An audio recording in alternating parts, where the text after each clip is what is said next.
What's going on, guys? It is LordKing here, back with another UFC review show, more specifically UFC 210 in Buffalo. As I'm not sure if you guys actually did see the show itself, but it was actually a pretty good card despite not having the biggest sort of names on it apart from on the main card. It was actually quite good. So I've just got the Wikipedia page up here. I've also got Fight Metric and Sherdog, but I won't really need to use them, to be honest. But using mainly Wikipedia. Quick attendance we had. It was a sold out attendance. Crowd was 17,110 and a total gate of around 2 million. It's not set at that. That's kind of an estimate. Just before we actually go into the actual show, the brief sort of breakdown, there was a little bit of controversy before the show actually started on Friday during the weigh-ins.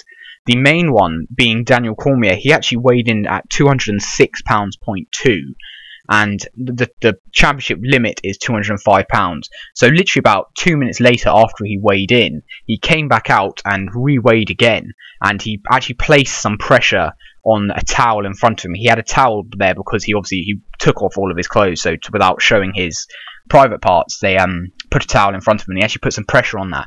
So I'm not sure if you guys wanted to actually try that for yourselves. It does actually work. If you stand on any scale and then put even the smallest amount of pressure, your little fingers on a surface, you can actually remove up to 3 or 4 pounds. So he obviously did it very lightly to get 1.2 roughly, and then Rumble Johnson actually weighed 1.2 under 205. So I'm not sure if it was maybe the scale, but there seemed to be a little bit of dodginess happening there. But the New York State Athletic Commission didn't really clock it, to be honest. The other small controversy was Pearl Gonzalez, who was fighting Cynthia Calvillo. Pearl Gonzalez, apparently there was a lot of media going around that she'd actually been pulled from the fight because she had breast implants, which is quite odd because I'm pretty sure other fighters, I think Miesha Tate may have had them before, may have them as well. So it was quite odd. They weren't too sure if it was a New York thing, but Dana White pretty much just instantly denied all the allegations and said that she's still on the card, which was a good fight. So let's go straight into it. Again, I'll cover mainly the main card, but I'll do a quick analysis of the fights underneath.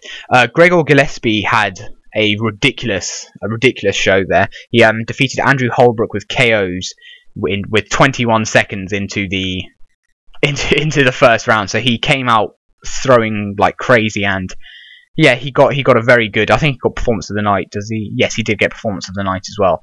So that was the highlight of the preliminary cards, the actual Fight Pass ones. The rest of them weren't actually amazing, but all good fighting, to be honest. The prelims, as I said in the previous video, Patrick Cummings versus Jan Blachowicz. It wasn't the best. It was an entertaining fight though. Some big sort of things were being thrown, especially in the first round.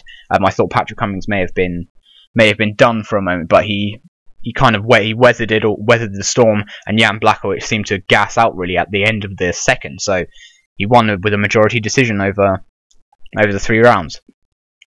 Other fight, the Shane Burgos, that again good fight. It was relatively back and forth, and then he got the TKO in the 3rd round.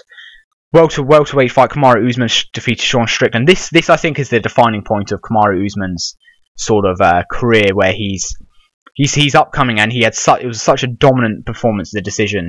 As you can see here, 2 of the judges gave it 30-26, 30-26. So that means one of the rounds he was defeating Sean Strickland, he was dominating him so much that they deducted another point from Sean Strickland. So very, very well done by Kamaru Usman.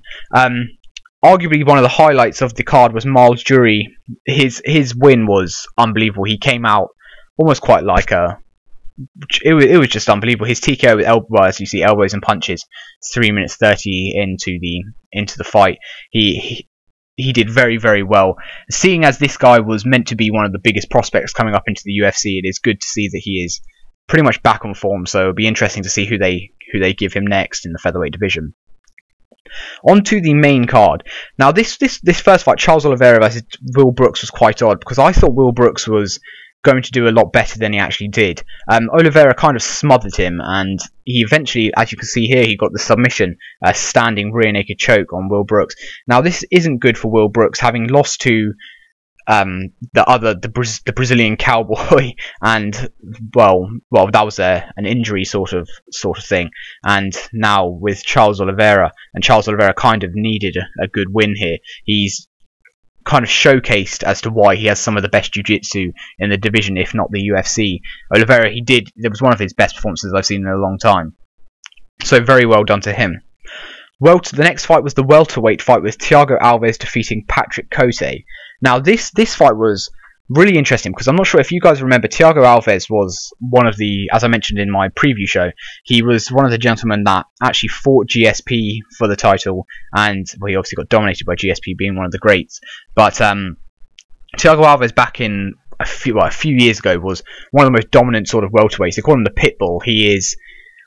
He was pretty ruthless, and he's been not too great as of recent, to be honest. It's been, people thought it was age kind of getting to him, but I believe he's only about 33 or something, so he's not actually the oldest. But he kind of, a lot of people were suspecting things after the USADA came in, the new drug testing, that maybe that had something to do with it, to be honest. But that's obviously all speculation.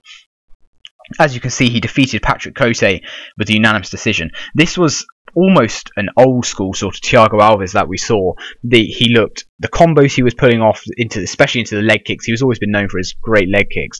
The combos he was pulling off going into the leg kicks were phenomenal. He looked very, it was one of the best performances I've seen from him in a hell of a long time. It looked like the old sort of Thiago Alves. So watch out for him possibly being in the welterweight division, coming back up, especially where it's now all crazy. Maybe a Thiago Alves versus Gunnar Nelson, possibly. I know Gunnar Nelson called out Stephen Wonderboy Thompson, but this may be a better sort of matchup for both of them. Patrick Cote actually did retire in the octagon. It was quite a sad sort of moment in Buffalo, but I suppose Buffalo is probably the best place to do it, seeing as it is close to Canada, his home place of birth. So he's almost offered a hell of a lot to the division over the years, and he's a true veteran, so he did actually retire. Next fight was the women's strawweight fight, Cynthia Calvillo versus Pearl Gonzalez, winning via submission rear naked choke into the third round.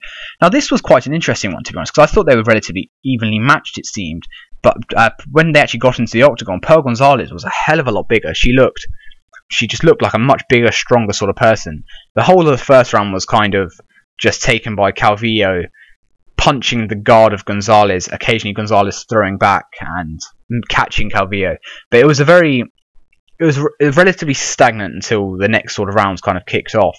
And then it went into, as we got into the third round, Calvillo kind of got it to the ground, and her jiu-jitsu game is, we saw it in her last fight. Her ground game is absolutely phenomenal. Maybe one of the best females I've seen in the UFC in terms of ground game. Obviously, Ronda Rousey's actual armbar from a judo background, but actual terms of jiu-jitsu, Cynthia Calvillo is phenomenal. The way she transitions, the way she puts her hooks in to go into the rear naked choke was incredible. And again, she's got another rear naked choke in the third round over a relatively tough contender who is stronger and bigger than her. Saying with Cynthia Calvillo, sorry, I do actually like her quite a lot, because she reminds me of, it's quite weird to say, maybe not on the looks wise because it's a bit of an insult to her, but she reminds me of the female Nate Diaz. She's very front spoken, she swears a lot, she's kind of out there, but she seems like a very nice sort of person from what we can see. So it'd be good to see her upcoming, and Dana White has expressed that he does like her quite a lot. The middleweight fight, we had Gegard Mousasi defeating Chris Weidman. Again, this was probably the main controversy of the night, where it was an odd thing to explain, to be honest. I'm still not 100% sure on what actually happened. Gegard Mousasi, he was landing some good sort of shots on Chris Weidman throughout the first round, but Weidman was taking him down almost at will. Mousasi would get back up almost every time, and relatively quickly, but Weidman took him down pretty much at will almost every time, so it was his round. Going into the second round, Mousasi actually started to light Chris Weidman up a little bit with his hands. He hit him a fair few times, and he got him almost stunned going back onto the cage. And then it got into a point where there was a front headlock sort of position. And I'm not sure if you guys are aware with the new sort of rules. The old rules were if you had one hand down on the ground, if your feet are down, obviously, so you're standing up, but then you have one hand on the ground as well, so you're almost tripoded, then that you count as a downed opponent. So you can't kick or knee the other person in the head. So the person couldn't knee you in the head if I had my hand down on the ground. But they changed that rule because people were almost taking advantage of it. So they they changed it to having two hands on the ground, and it has to be two full hands on the ground as well as being standing. So instead of being a tripod, you're now in the the full sort of dog position, both hands, both feet on the ground. Now the controversy came where Gegard Mousasi kneed Chris Weidman, and whilst he was in this front headlock position, and Chris Weidman had one hand on the ground, the first one, and he kneed him. So this was a legal knee, legal. Then the second knee Mousasi did directly after was again a legal knee, but the referee Dan Mugliotta, he thought it was illegal. So he stopped the fight, and now the problem is this is where the actual controversy comes in, because him stopping the fight for just for the doctors to see him and maybe deduct a point from Mousasi if it comes to it isn't the worst bit, because it was a very, very close sort of thing. You can't really pick it out that easily. But the problem comes where New York being so new to MMA, they don't have the same sort of rules, and the New York State Athletic Commission is just nowhere near as good, especially as the Nevada Athletic State Commission, where they don't allow replays in the arena for the referee. I'm not sure as to why, but for some reason they don't allow replays. So this is probably one of the stupidest rules I've heard of in a relatively long time. So Mugliotta had to kind of make a decision on himself. So he's then taken Chris Weidman over to the side, and Weidman he seems to be stunned from these legal knees, but which he thought was illegal. And he's saying, apparently, we found out some footage after the fight that apparently Chris Weidman didn't know what month it was or what day it was. So he seemed relatively out of it, I guess. Then Big John McCarthy on the outside of the ring actually told Dan, the referee, that the knees were legal. So I think here is quite an odd sort of part where Chris Weidman, I'm not sure whether he was playing up to the fact that he thought they were illegal knees and wanted to maybe get a disqualification from Mousasi and win by disqualification. But almost the minute they said that the knees were legal, he seemed to be kind of snap out of it a little bit. But where he had already said he didn't know what day and month it was to the doctors kind of saw that as this guy is not fit to fight. So he may have kind of tripped himself over here, or he may have actually just been completely out of it, because again the knees did land.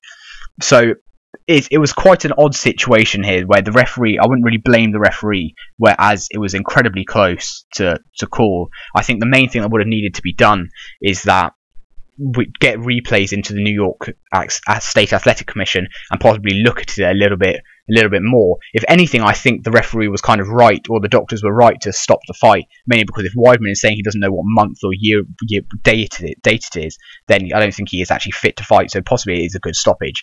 Well, what I do know is that there is most likely going to be a rematch between them, because I don't think Mousasi was satisfied either with this win. And that pretty much explains the co-main event, to be honest. It was a relatively eventful one. It was looking to be a very good fight, and then it ended abruptly with that annoying TKO, doctor stoppage. On to the final fight, the light heavyweight championship battle between Daniel Cormier and Anthony Johnson. As you can see, Daniel Cormier defeated Anthony Rumble Johnson via submission rear naked choke. So now this was an odd part. Anthony Johnson came out with quite a big swing to begin with, and he got Cormier's attention. But then I think what Cormier did, which almost threw Anthony Johnson back, was he threw a very big right hand. I believe it was a right hand of his own, and it kind of touched Anthony Johnson's hands. So I'm not sure whether Anthony Johnson maybe felt this sort of power and then hesitated a little bit. We then saw the craziest part of the night, I thought, where Anthony Johnson decided to wrestle with Daniel Cormier. I'm not sure as to why now he did this. I'll explain after as what my theory may be, but he then started to wrestle with Daniel Cormier, and obviously Daniel Cormier being an Olympic level wrestler, Greco-Roman wrestler, this is his game. He's probably at this point thinking, okay, well, you can try and wrestle me as much as you want.